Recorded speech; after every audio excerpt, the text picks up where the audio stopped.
Designing a kitchen always for me starts with the basic spatial elements. You know, I want to make sure that there's enough room to walk around the kitchen and to open a refrigerator and to have a family run through the kitchen. When placing major appliances into a kitchen, one has to be aware of how they relate to each other.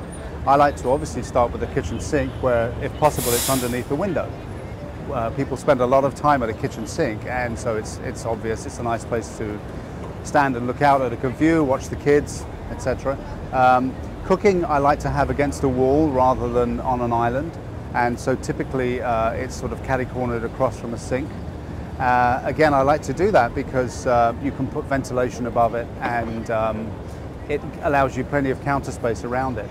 The island, which is the preparation area for me, is very, very important because typically with an island you're facing into the room as you're standing preparing.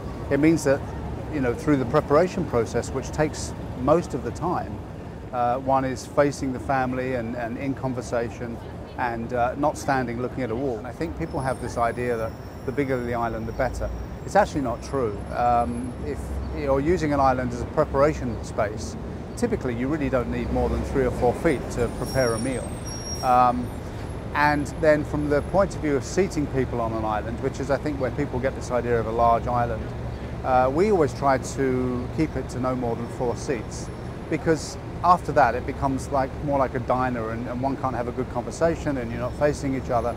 So it's better to reduce the size of the island if you can a bit. To me, if you can have something which is 8 feet long by 4 feet wide, that's a perfect size for an island. I'm not keen on cooking on an island because I think very often there's seating on an island and you need that preparation space, because it's sort of it's the landing spot between the refrigerator and the stove and the sink. So you really want to keep it clean for preparation.